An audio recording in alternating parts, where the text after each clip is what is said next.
Solawat teriring salam tak lupa pula kita kirimkan kepada sosok yang mulia, Nabi besar Sayyidina Muhammad sallallahu alaihi wasallam. Allahumma salli wa sallim mubarik alaih. Semoga solawat yang kita kirimkan kepada beliau bisa tersampaikan, dan kita berharap Bapak Ibu sekalian, semoga kita semuanya yang hadir malam hari ini insya Allah kita dikumpulkan bersama beliau di surganya Allah. Amin ya rabbal alamin. Bapak Ibu jamaah hadirin wal hadirat yang saya cintai dan akan Allah subhanahu wa ta'ala, sebelumnya apa kabar semuanya Bapak Ibu sekalian? Sehat?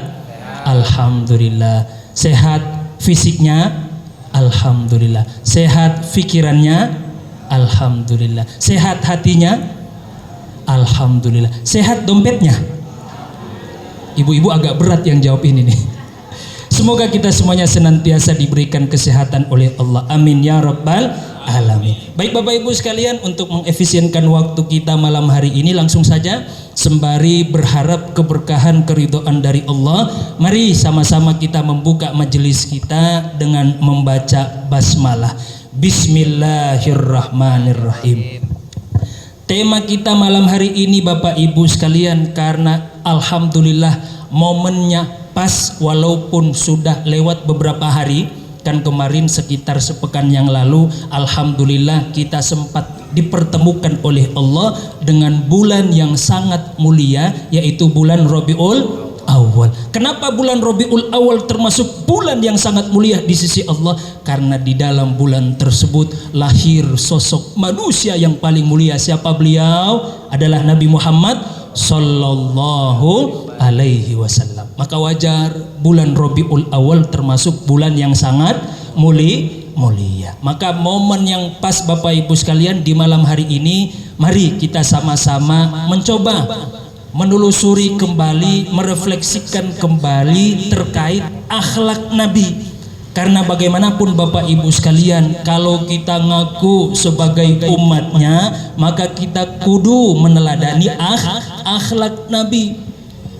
Kalau ngaku beriman kepada Nabi Muhammad, maka kita harus cinta kepada Nabi Muhammad sallallahu alaihi wasallam. Jadi cinta kepada Nabi Muhammad itu Bapak Ibu sekalian adalah barometer iman kita kepada Allah. Maka jangan ngaku kalau kita beriman kepada Allah kalau belum cinta kepada Nabi Muhammad. Dan saya hakul yakin semua Bapak Ibu Masjid Riyadul Abidin ini termasuk para pecinta Nabi. Kenapa? Belum ngaji aja udah solawat, masya Allah. Makanya saya itu senang sekali di sini. Ya, selain bisa bersilaturahmi, alhamdulillah bisa solawatan. Makanya Ustadz Ahmad Zarkasi sering-sering undang ke sini. Alhamdulillah. Senang saya. Ya. Belum ada kajian maghrib yang pernah saya ngisi di masjid sekitar Jakarta ini yang sebelum ngaji sholawat dulu. Biasanya itu ngaji subuh karena supaya bapak-bapak nggak ngantuk ya, jadi buka dengan sholawat dulu ya. Ini kajian maghrib dibuka dengan sholawat, masya Allah, alhamdulillah. Dan insya Allah sebagaimana janji Nabi itu Bapak Ibu sekalian, Nabi kalau berjanji beliau tepati janji atau ingkari janji? Tepati atau ingkar? Tepati. Ya. Nabi mah kalau berjanji itu insya Allah ditepati. Yang ingkar janji itu bukan Nabi, tapi caleg yang gak jadi. Sebelum jadi, insya Allah Masjid Riyadul Abidin aneh karpetin, aneh pasang keramik sampai jalan-jalannya keramik. Itu kalau belum jadi Pak. Pas giliran jadi udah ya, lupa. Ya. Maka kalau Nabi nggak pernah ingkar janji, apa janji Nabi kepada ahlus solawat yang senantiasa bersolawat kepada Nabi? Kata Nabi Shallallahu Alaihi Wasallam, ini kabar gembira Bapak Ibu sekalian kepada kita semuanya. Ya. Apa kata beliau? Aulan nasi bi syafaati yaumal qiyamah aktsaruhum alayya solatan.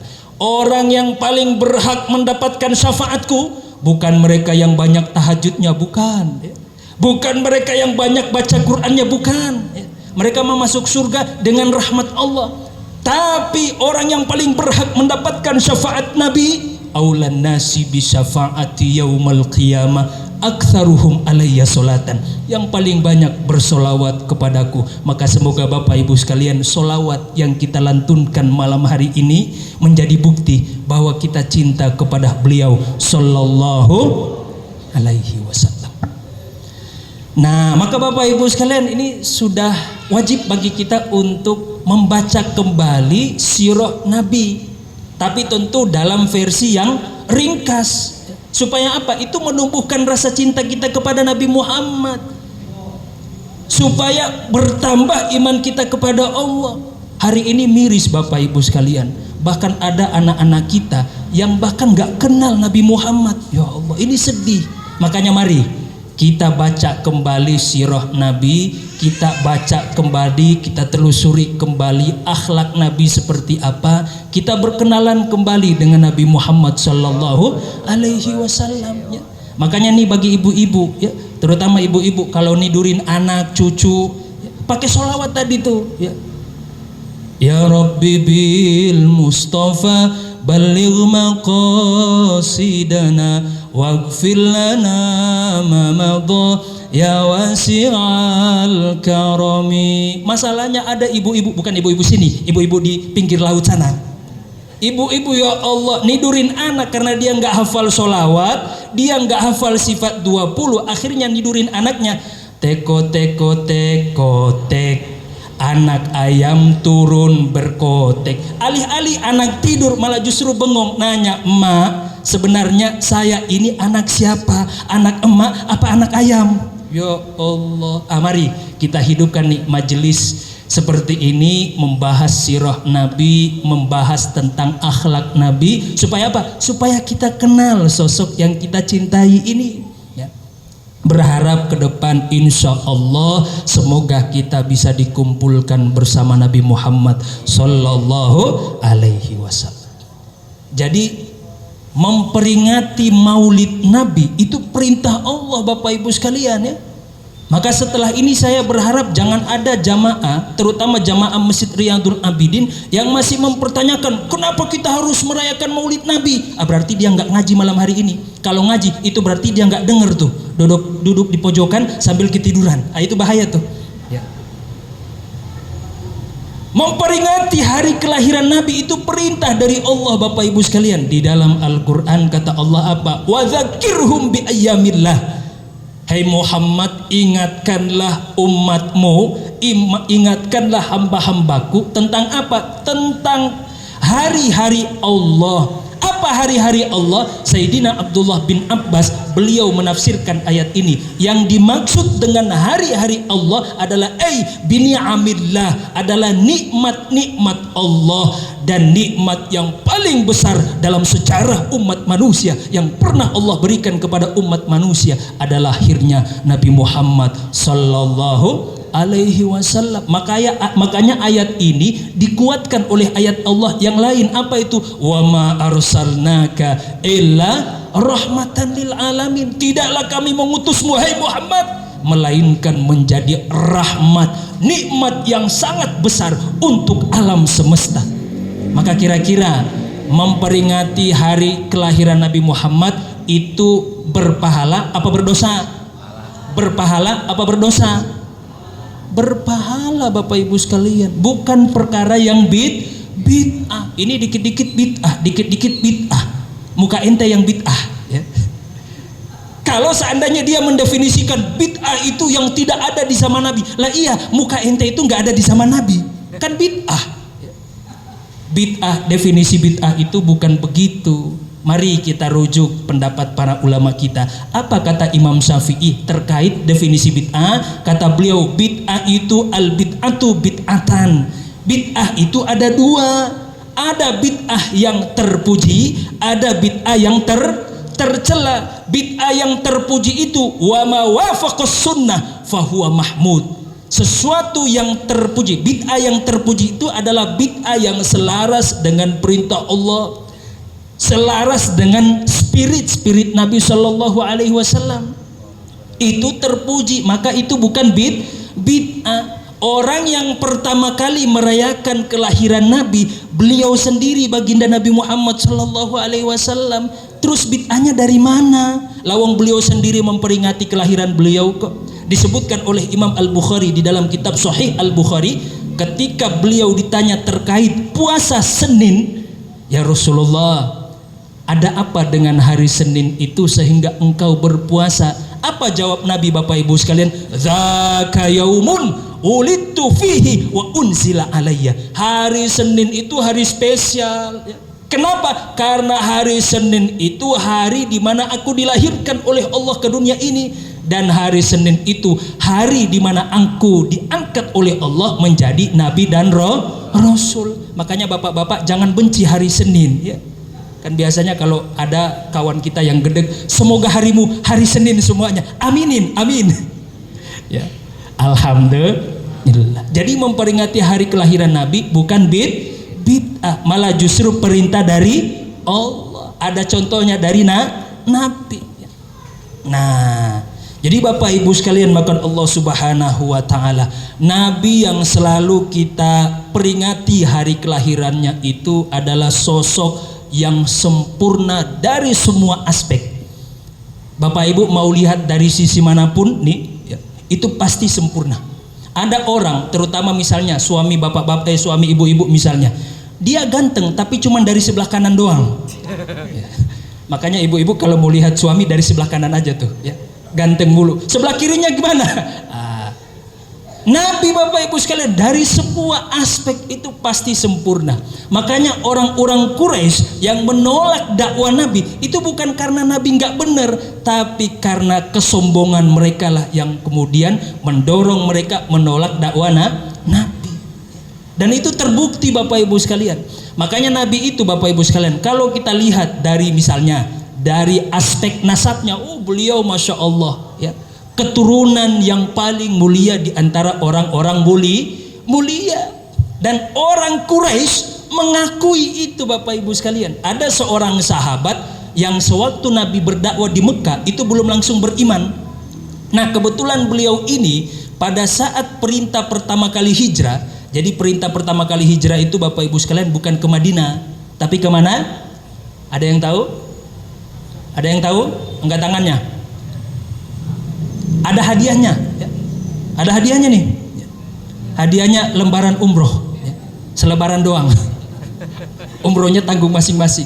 Habasyah Bapak Ibu sekalian, ya. Habasyah itu kalau kita lihat peta hari ini adalah negeri Ethiopia. Ethiopia itu kalau Bapak Ibu lihat peta hari ini itu berdekatan dengan Yaman, berseberangan dengan Yaman. Kalau dari Mekah itu dekat Jeddah. Makanya dari Jeddah kita seberang laut dulu, habis itu ke bawah dikit baru tuh ketemu Ethiopia. Ethiopia itu masuk benua Afrika secara umum. Itu perintah pertama kali Allah untuk hijrah ke sana dulu. Makanya Nabi SAW memerintahkan para sahabat-sahabatnya yang diketuai oleh Sayyidina Ja'far bin Abi Thalib itu untuk ke sana Habasyah. Singkat cerita Bapak Ibu sekalian, ketika kaum muslimin sedang di Habasyah, di sana ada raja namanya Raja Najasyi. Kebetulan Raja Najasyi ini ahli kitab, ya, santri lah, ya. Dia udah baca tuh kitab Taurat dan Injil, tentu yang aslinya, yang orisinilnya, bukan yang sudah dirubah oleh pendeta-pendeta itu, ya. Di dalam kitab Taurat dan Injil itu sangat jelas menyebut nama Nabi Muhammad dengan sebutan Ahmad, bahwa nanti ada nabi akhir zaman, penutup para nabi dan rasul, bernasab mulia, namanya Ahmad. Itu udah ditunggu-tunggu sama beliau.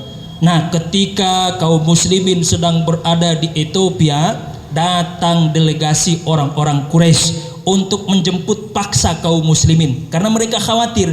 Karena Bapak Ibu sekalian, siapapun yang mendengarkan kabar tentang Nabi Muhammad, bahkan yang melihat secara langsung Nabi Muhammad, cuman sekedar lihat wajahnya, itu pasti langsung beriman kepada beliau, ya.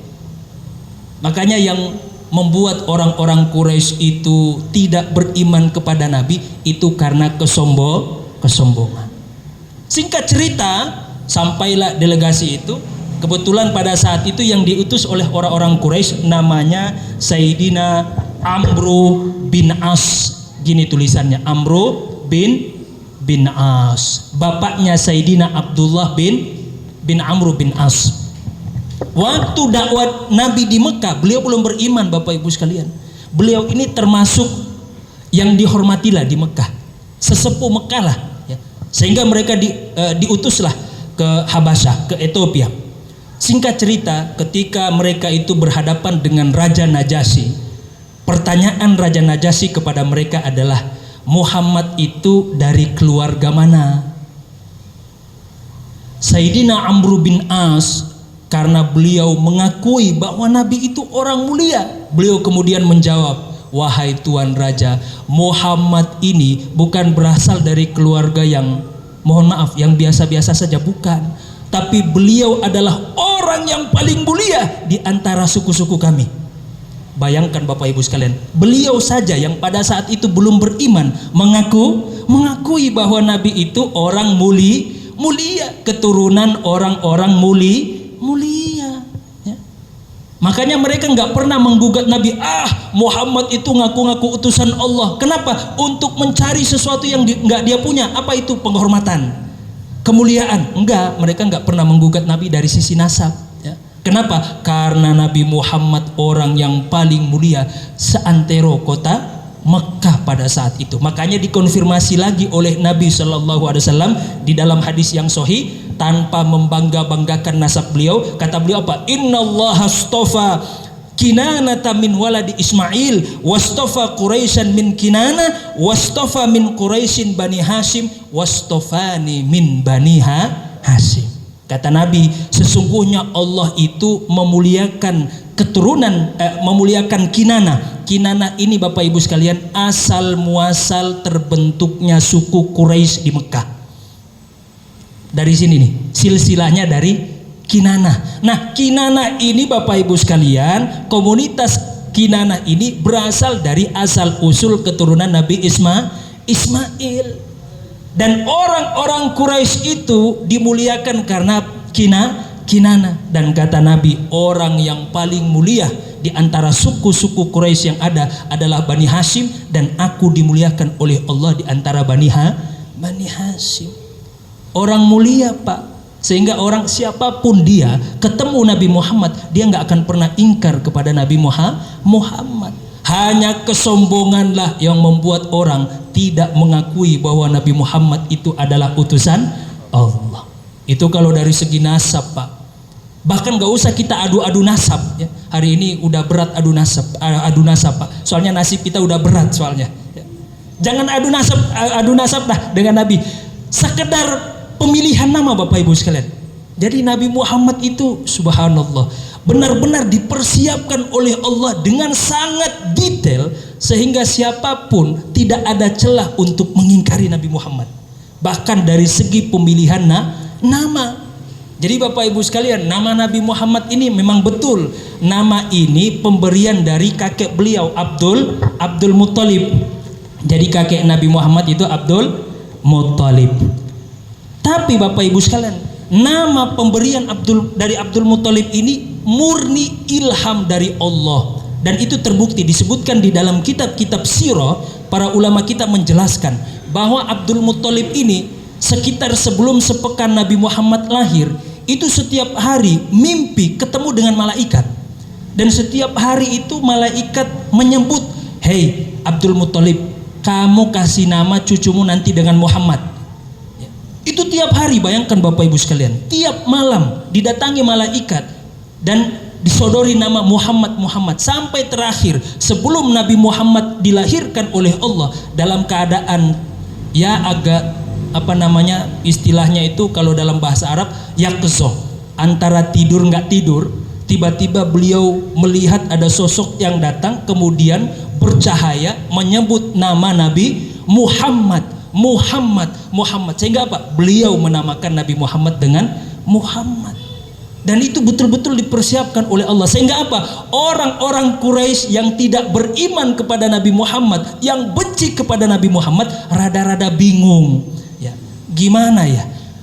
Mau mengingkari Muhammad, ya namanya Muhammad dan namanya sesuai dengan personalnya, ya, akhlaknya mulia, sehingga apa? Muhammad itu kan kalau kita terjemahkan Bapak Ibu sekalian artinya orang mulia, orang terpuji. Ya. Gimana tuh? Mereka kan rada-rada bingung tuh. Gimana ya mau memusuhi Nabi? Lawang memang beliau orang mulia, namanya sesuai dengan orangnya. Ya. Kalau kita kan beda, namanya Muhammad, kelakuannya Abu Lahab. Ya Allah. Betul Pak? Betul pula, astagfirullah. Jangan gitulah, minimal basa-basi ke Ustadz Adi nih. Ya Allah. Nama beliau sesuai dengan karakternya, sehingga orang kafir Quraisy itu rada-rada bingung. Akhirnya apa? Mereka temulah cara atau satu celah untuk menjatuhkan Nabi Muhammad secara mental. Gimana caranya? Diplesetin aja namanya. Nabi Muhammad kan namanya begini Bapak Ibu sekalian, tulisannya begini, Muhammad. Diganti sama mereka jadi apa? Muzammam. Kalau Muhammad itu artinya orang mulia, orang terpuji, maka kalau Muzammam itu artinya orang terhina. Itu tuh diplesetin sama mereka. Saking mereka nggak ada bahan, kalau kata anak-anak sekarang, nggak ada bahan untuk bully Nabi. Dan cerdasnya Nabi, nah ini Bapak Ibu sekalian, kayaknya Nabi ini orang Betawi. Ya. Kenapa? Soalnya woles aja beliau ketika disebut Muzammam. Ya. Sahabat-sahabat Nabi tersinggung Pak, sampai sedih. Akhirnya mereka mengadu kepada Nabi, wahai baginda Nabi, kami ini sedih. Kenapa kata Nabi? Soalnya nama kamu itu diplesetin sama orang-orang Quraisy. Kenapa? Jadi apa? Yang tadinya Muhammad mereka plesetin jadi Muzammam. Apa kata Nabi? Ini makanya saya husnuzonnya kayaknya Nabi ini orang Betawi. Kata Nabi apa? Woles aja kali. Ya. Kenapa? Lawong nama saya Muhammad kok. Ya. Jadi nggak usah tersinggung kalau dibilang Muzammam. Nama saya Muhammad. Ya. Ibarat kata kalau dipanggil nggak usah di ijabah, nggak usah nggak usah kita akuin gitu. Ya nama saya Muhammad bukan Muzammam. Akhirnya mereka pusing gimana caranya mau hina Nabi Muhammad. Stres mereka Pak, stres mereka. Ya. Nah, itu dari segi nama, makanya Nabi Muhammad itu cocok jadi nabi Bapak Ibu sekalian. Ya, sahih nabinya. Kenapa? Namanya itu Muhammad. Kalau orang Indonesia kan kurang cocok. Ya. Namanya Asep, ya Allah. Mohon maaf Pak Asep kalau ada nama Pak Asep. Nggak cocok jadi nabi. Apalagi misalnya Nabi kita Sallallahu ala Juki. Ya Allah, nggak cocok amat itu Pak. Maka nama Muhammad itu, makanya Nabi Muhammad itu betul-betul dipersiapkan oleh Allah. Bahkan pemilihan nama itu sangat detail oleh Allah. Sehingga apa? Sehingga tidak ada celah bagi siapapun untuk menghina Nabi, untuk menolak dakwah Nabi. Allahumma sholli ala Sayyidina Muhammad. Sempurna Bapak Ibu sekalian. Itu kalau kita lihat dari sisi nama. Belum lagi dari sisi wajahnya, Masya Allah. Ya. Itu meyakinkan banget beliau jadi nabi. Ya. Hidungnya mancung, ganteng. Makanya saya bilang orang Indonesia nggak cocok jadi nabi. Ya. Kalau nabi hidungnya mancung keluar, kalau kita rada-rada ke dalam Pak. Ya Allah. Ya. Alhamdulillah. Ya. Makanya cocoknya orang Indonesia itu jadi umatnya nabi. Udah cocok itu. Ya. Nabi itu ganteng Bapak Ibu sekalian. Maka siapapun yang melihat Nabi itu pasti jatuh hati. Ada kisah nih. Kira-kira mau denger nggak nih? Nah, ada seorang ibunda Ummul Mukminin, seorang istri Nabi yang dulu beliau ini keturunan orang Yahudi. Beliau ini termasuk keturunan orang yang mulia. Jadi jalur nasab bapaknya itu sampai kepada Nabi Musa. Jadi orang mulia, komunitas Yahudi yang ada di Madinah. Singkat cerita, ketika terjadi peperangan Khaybar, perang Khaybar itu kan antara kaum muslimin dengan orang-orang Yahudi Pak. Nah, Ummul Mukminin ini namanya adalah Sofia binti Huyai. Sofia binti Huyai. Nah, gini tulisannya. Ini salah seorang istri Nabi, ya. Dan beliau ini keturunan bangsawan, cantik lah, cakep lah, ya. Kayak ibu-ibu yang hadir malam hari ini. Iya. Cantik, Masya Allah. Sehingga apa?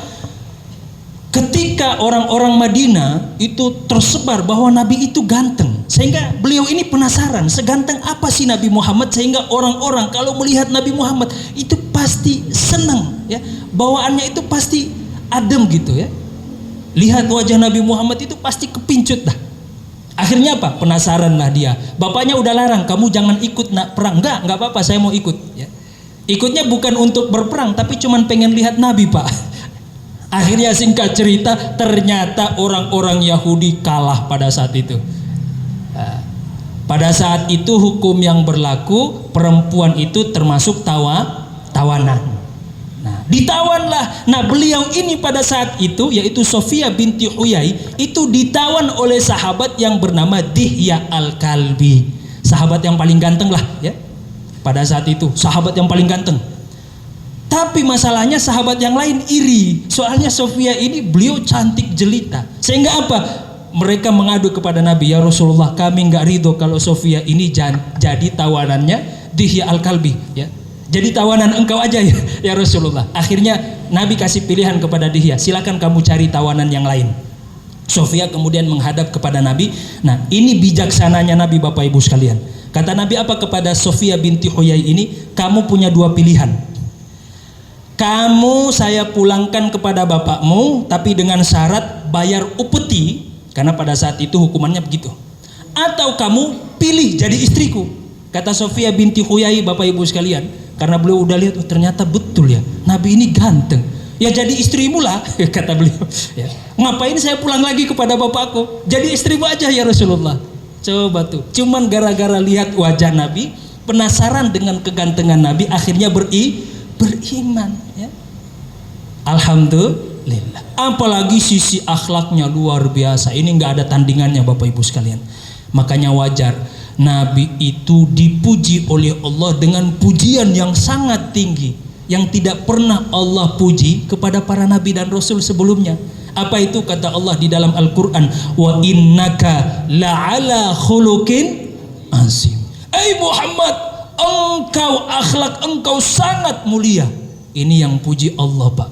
Dan sebelumnya para nabi dan rasul sebelumnya nggak pernah dipuji oleh Allah dengan pujian yang setinggi langit ini.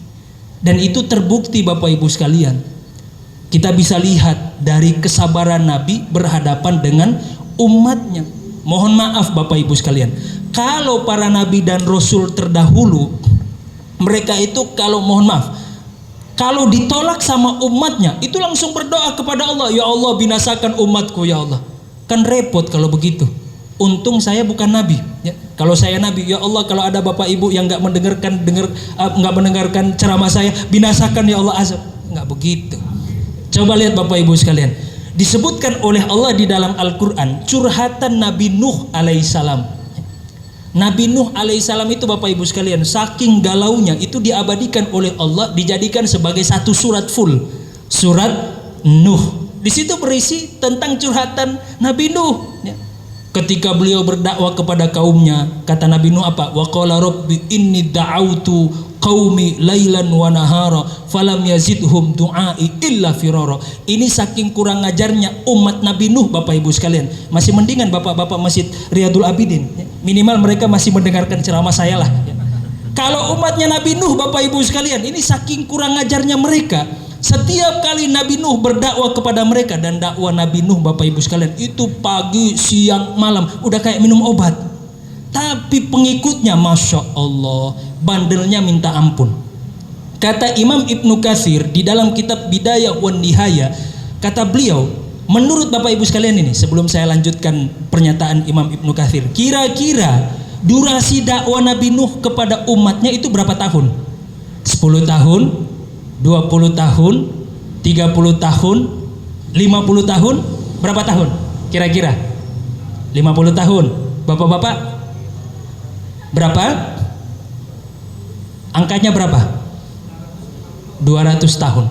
Bayangkan Bapak Ibu sekalian, kata Imam Ibnu Katsir, Nabi Nuh itu berdakwah kepada umatnya 950 tahun. Pengikutnya cuma 80 orang, lebih banyak jamaah Masjid Riyadul Abidin. Ya Allah, bayangkan 950 tahun. Ini waktu yang sangat lama Bapak Ibu sekalian. Saking bandelnya umatnya cuma 80 orang. Dan setiap kali Nabi Nuh berdakwah kepada mereka, ini saking kurang ngajarnya umat Nabi Nuh itu, mereka mohon maaf Bapak Ibu sekalian, mereka itu tutup telinga. Kalau begini kan masih mendingan. Ini pakai telunjuk Pak, 2 telunjuk masukin ke telinga. Habis itu apa? Tutup mukanya, kemudian pergi, lari, ya, sambil berteriak, Nuh gila, Nuh gila, Nuh gila. Gimana Nabi Nuh nggak stres? Ya, akhirnya apa? Ya Allah, binasakan umatku ya Allah. Ya. Bayangkan Bapak Ibu sekalian ya. Tapi Nabi Muhammad enggak begitu Bapak Ibu sekalian ya. Nabi Muhammad enggak begitu. Bahkan pada saat beliau berdakwah di kota Taif, ditolak oleh orang-orang Taif, bukan sekedar mendapatkan penolakan Pak, tapi kriminalisasi. Alih-alih disambut malah disambit pakai batu Pak. Ya Allah, wajah beliau yang mulia itu berdarah. Bahkan ada orang yang saking kurang ajarnya kepada Nabi, dia nggak dapat batu untuk melempari Nabi, dia pakai kotorannya sendiri. Ya Allah, coba lihat tuh, saking bejatnya akhlak orang-orang Taif pada saat itu. Lah bayangkan Bapak Ibu sekalian, kita saja yang mendengarkan kisah itu marah kagak? Ibu-ibu marah nggak? Bapak-bapak marah nggak? Marah. Manusia, malaikat selevel malaikat Jibril Bapak Ibu sekalian. Malaikat Jibril itu kan makhluk Allah yang tidak punya nafsu. Kalau nggak punya nafsu, otomatis nggak ada emosi. Tapi melihat Nabi Muhammad diperlakukan seperti itu, marah. Bahkan katanya kepada Nabi Muhammad, "Hei Muhammad," kan Nabi Muhammad sama Jibril besti Pak, ya. Bestian, ya. Kayak kita lah. Kita besti Bu, besti ya. Kita besti Pak. Besti. Halo besti. Yang namanya malaikat Jibril sama Nabi kan begitu dekat, besti. Kata malaikat Jibril apa? "Hei Muhammad, jangankan engkau berdoa kepada Allah saat ini, minta kepadaku saja." Malaikat Jibril itu kan Bapak Ibu sekalian ibarat tentara. Beliau itu jenderal, paling tinggi pangkatnya. Kalau jenderal otomatis ada prajuritnya. "Hei Muhammad, jangankan minta kepada Allah, minta kepadaku." Ini kebetulan di kota Taif. Kota Taif itu kan Bapak Ibu sekalian diapit sama gunung. Kebetulan pada saat itu kata malaikat Jibril, "Hei Muhammad, minta kepadaku." Ini kebetulan ada prajurit saya yang lagi nongkrong di gunung. Malaikat Pak nongkrongnya serem. Kalau kita kan nongkrongnya di kafe Ustaz Ahmad Sarkasi. Mereka nongkrongnya di gunung Pak. Ya. Salah dikit, bercanda dikit sama mereka, habis kita selesai. Kata malaikat Jibril, "Kalau engkau minta kepadaku, maka akan kuperintahkan prajuritku ini untuk mengangkat semua gunung ini dan timpukan kepada orang-orang Taif." Tapi apa jawaban Nabi? Coba kalau malaikat Jibril ngomong ke saya begitu, sikat Jibril. Ya. Kalau saya, ya. Masa kita disambut masih enak di Masjid Riyadul Abidin, disambut ada nasi kotak, ya, aman Bu, aman. Disambut baik-baik. Ala ini Nabi disambut pakai batu, pakai kotoran. Siapa yang nggak marah Bu?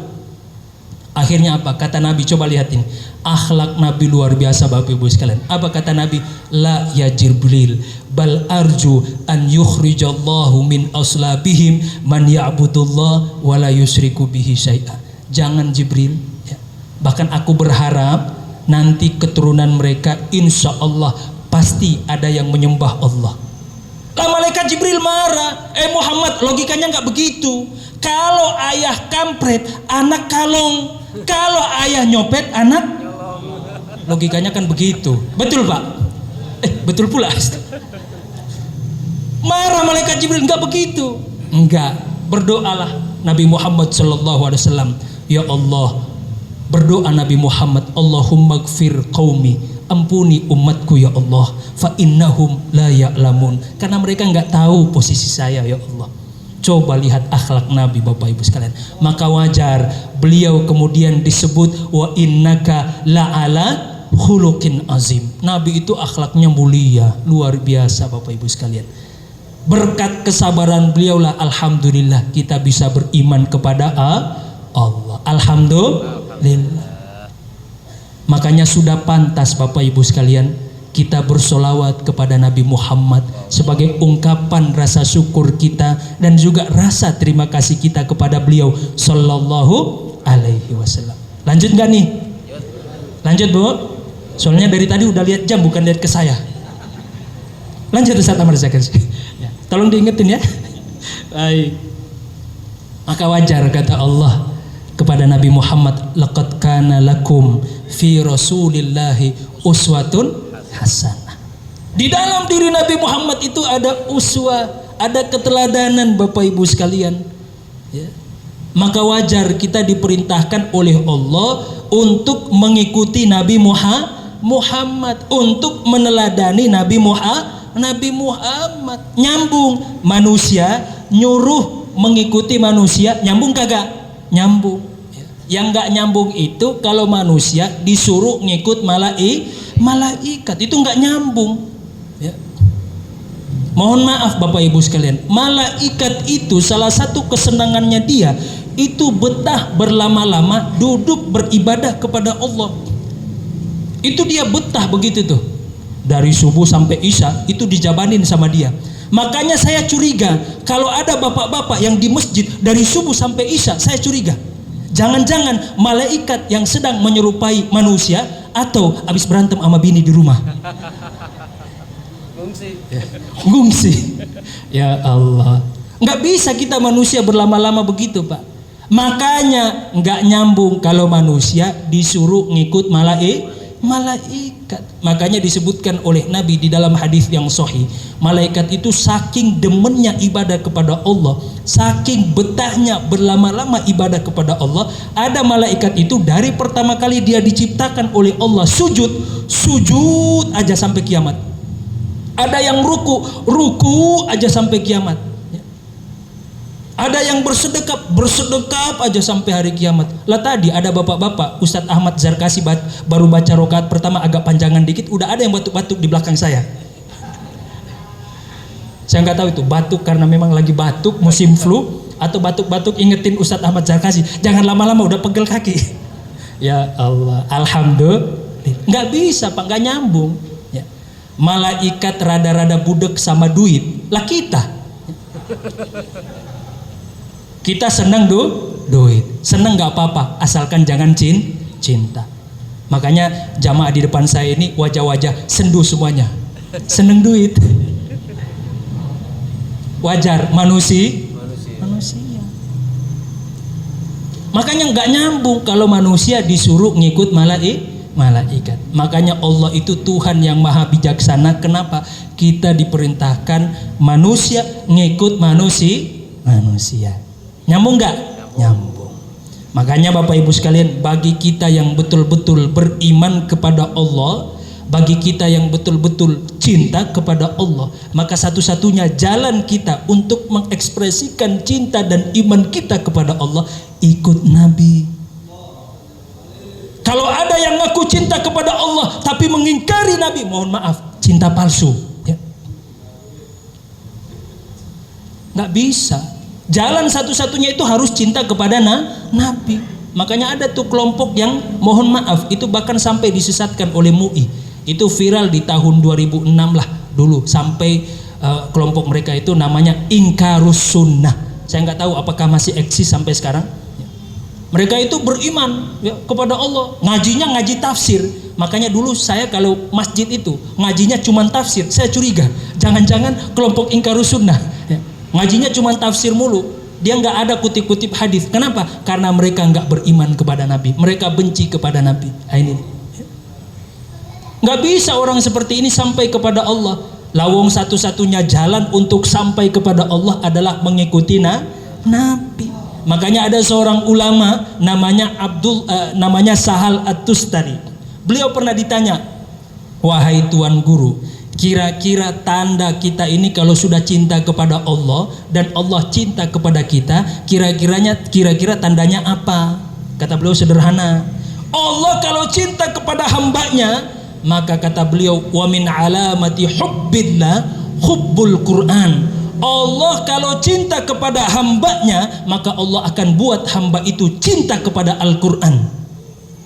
Wa min alamati hubbil Quran, dan diantara benarnya cinta kita kepada Al-Quran, hubbun Nabi, cinta kepada Nabi Muhammad sallallahu alaihi wasallam. Maka jangan ngaku cinta Al-Quran, jangan ngaku sudah membaca Al-Quran kalau kita belum cinta kepada Nabi. Wa min alamati hubbin Nabi hubbus sunnah, dan diantara tanda kalau kita cinta kepada Nabi adalah mencintai sunnah-sunnah Nabi. Lah masalahnya bapak-bapak Masjid Riyadul Abidin ini kalau masalah sunnah yang enak-enak aja yang diikutin ya. Sunnah poligami katanya begitu, betul Pak? Nggak ada yang jawab karena dia tahu ada bininya di sebelah. Ya Allah, pada heran sama bapak-bapak, giliran poligami paling kenceng. Ya. Padahal nggak mampu, giliran diajak berkurban, padahal mampu, pada nggak mau. Nah, itu bukan bapak-bapak di sini, bapak-bapak di sono. Alhamdulillah.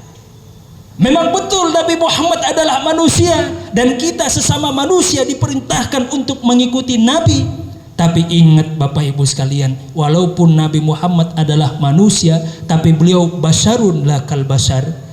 Beliau manusia tapi tidak sama dengan kita. Ya. Kalau kita keseringan lupa, kalau Nabi nggak pernah lupa Bapak Ibu sekalian. Ya. Karena kalau lupa itu bertentangan dengan sifat Nabi. Apa itu? Tablighur risalah. Ya. Salah satu di antara sifat wajib bagi para Nabi dan Rasul adalah tabligh, menyampaikan risalah. Repot kalau Nabi lupa, Pak. Ya. Makanya untungnya alhamdulillah orang Indonesia nggak ada yang jadi Nabi. Apalagi pejabatnya itu repot tuh. Ya.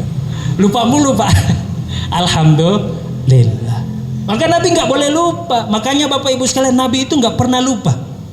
Terus bagaimana Ustadz? Nabi itu dicatat di dalam sejarah, Nabi pernah lupa sholat zuhur atau sholat asar itu. Intinya sholat seharusnya 4 rakaat, beliau sholat 2 rakaat. Gimana tuh? Kata para ulama kita, jadi Nabi itu lupa itu Bapak Ibu sekalian. Jadi konsep lupa di dalam kajian akidah, nah ini ngaji serius ini yang sesi seriusnya nih ya. Saya berharap bisa catat nih ya. Lupa, bagaimana para ulama usul menjelaskan tentang lupa? Kata beliau, lupa itu ada 2 jenisnya. Yang pertama lupa secara lisan, dan yang kedua lupa secara perbuatan. Kalau kita kira-kira di mana? Seringnya Bapak Ibu lupa di mana nih? Lisan apa perbuatan atau dua-duanya? Kayaknya dua-duanya ya. Nah, Nabi itu Bapak Ibu sekalian, mohon maaf, Nabi nggak pernah lupa secara lisan.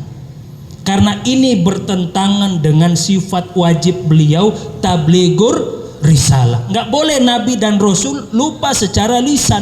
Masa iya baru kemarin hari ini turun wahyu, besok lupa? Ya. Kan repot jadi Nabi. Maka itu Bapak Ibu sekalian, kata para ulama kita, ini salah satu tanda bahwa Nabi dan Rasul itu nggak pernah lupa. Makanya kalau ada orang yang ngaku Nabi dan Rasul tapi keseringan lupa, itu pasti bukan Nabi. Karena Nabi nggak pernah lupa secara lisan. Gimana dengan perbuatan? Sebenarnya Nabi nggak pernah lupa secara perbuatan Bapak Ibu sekalian. Kalaupun lupa, itu dibuat lupa oleh Allah. Dan itu cuma sekali dalam seumur hidup. Disebutkan oleh Imam Al-Bukhari, ya Nabi pernah lupa secara perbuatan. Ternyata hikmahnya apa Bapak Ibu sekalian? Hikmahnya untuk mengajarkan kita umatnya, kalau kelupaan sholat ada tata caranya, dan setelah itu ditutup dengan sujud sahwi. Repot kalau Nabi nggak pernah lupa, sedangkan kita keseringan lupa. Gimana kita menyempurnakan sholat yang kelupaan? Pasti beda pendapat semuanya. Yang bilang ini ono, yang bilang itu gini caranya. Akhirnya beda-beda. Inilah salah satu hikmah yang sangat besar. Allah buat Nabi lupa secara perbuatan untuk mengajarkan kita. Kalau nanti lupa pada saat sholat, misalnya sholat isya 4 rakaat, kita cuman sholat 2 rakaat, nggak usah khawatir. Duduk kembali, menyempurnakan seperti tasyahud, kemudian disempurnakan 2 rakaat. Dan sebelum kita salam, sujud sahwi 2 kali. Sujud pertama, ya, kita misalnya nih tasyahud akhir nih ya. Setelah kita menyempurnakan Bapak Ibu sekalian, ini anggap prakteknya aja. Kalau nanti Bapak Ibu lupa kan udah tahu ilmunya. Nah, setelah kita menyempurnakan yang lupa tadi, sebelum kita salam, jangan dulu langsung salam. Ini tasyahud akhir nih. Kita sujud dulu. Allahu Akbar. Sujud pertama. Kemudian setelah itu apa? Duduk lagi. Allahu Akbar. Duduk. Setelah itu sujud lagi. Allahu Akbar. Kemudian setelah itu duduk lagi. Allahu Akbar. Baru salam. Assalamualaikum warahmatullahi. Assalamualaikum warahmatullahi. Dan ini hikmahnya, semua ulama kita lintas madhab, dari yang ahlu sunnah wal jamaah maupun yang ahlul bid'ah, semuanya sama, yaitu kalau sholat lupa disempurnakan kemudian ditutup dengan sujud sahwi. Kira-kira ada pelajaran nggak? Kira-kira ada hikmahnya nggak? Bahkan sampai lupanya Nabi ada hikmah. Itu tuh Nabi. Ustaz Ahmad, lanjut atau azan? Udah azan? Udah selesai? Masya Allah. Rasa-rasanya cepet banget ya. Padahal materi ini masih banyak Bapak Ibu sekalian. Ya udah, ya nggak apa-apa. Dikit-dikit yang penting ada yang paham. Lagian kalau saya sampaikan semuanya, besok-besok saya nggak diundang lagi sama Ustaz Ahmad Jarkasi. Alhamdulillah. Baik Bapak Ibu sekalian, sebenarnya materi masih banyak, tapi apa boleh buat karena materi kita terbatas, waktu kita terbatas, maka dari itu kita cukupkan sampai di sini. Berarti nggak ada pertanyaan, Ustaz Ahmad? Nggak ada ya? Baik. Baik Bapak Ibu sekalian, ini dulu yang bisa saya sampaikan, semoga bermanfaat. Lebih dan kurangnya saya mohon maaf. Yang benar semuanya datang dari Allah, yang keliru yang salah datang dari keterbatasan ilmu saya, dan saya mohon ampun kepada Allah. Kalau ada salah kata, ada khilaf yang membuat Bapak Ibu sekalian tersinggung, mohon dimaafkan karena saya hanya manusia biasa, tempat salah dan dosa.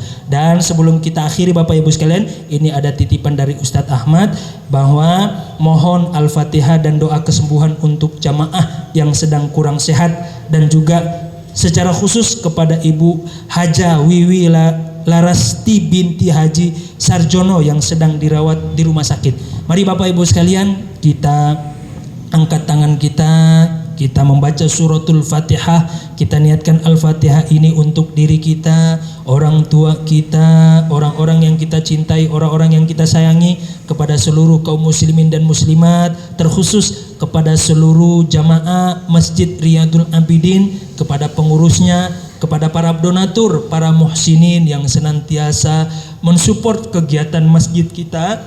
Semoga Allah membalas kebaikannya.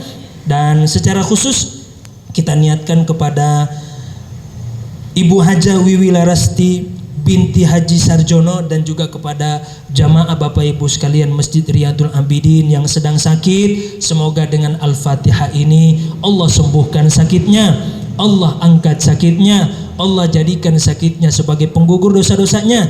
Yang sedang banyak urusan, Allah mudahkan urusannya, Allah lancarkan urusannya, Allah kabulkan semua niat hajat baiknya. Dan yang sedang Allah uji dengan kesempitan harta, semoga dengan Al-Fatihah ini Allah lapangkan harta rezekinya fid dini wad dunya wal akhirah ala hadhihi niyya wa ala kulli niyatin salihah bi barakatil Fatihah.